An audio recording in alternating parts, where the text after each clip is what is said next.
Bonjour à tous, aujourd'hui on va visiter l'endroit où a été installée l'ancienne compagnie étrangère Douglas Lapayque. C'est un endroit intéressant. Fanny, est-ce que tu connais un peu l'histoire? Oui, après l'ouverture du port commercial de Tamsui en 1860, les sociétés étrangères et les missionnaires sont venus s'y installer, ce qui a transformé Tamsui en une ville florissante.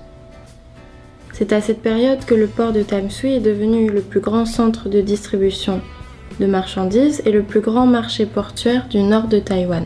C'est bien ça? Oui, exactement. En plus, la compagnie a été chargée du transport de voyageurs, de la marchandise. À Taïwan, il y a un missionnaire canadien très célèbre qui s'appelait George Leslie Mackay. C'est par ce moyen qu'il est arrivé à Taïwan en 1872.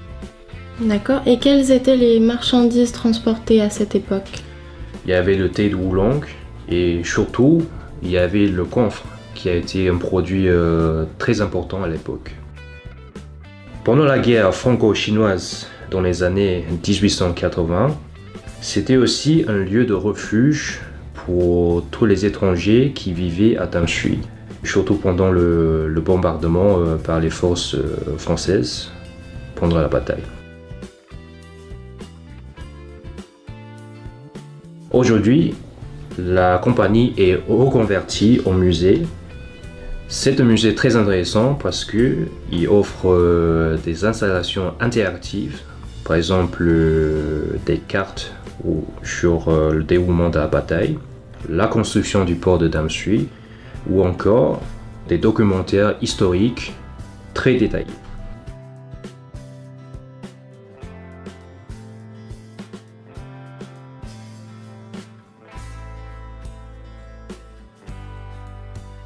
Le musée est accessible du mardi au dimanche gratuitement.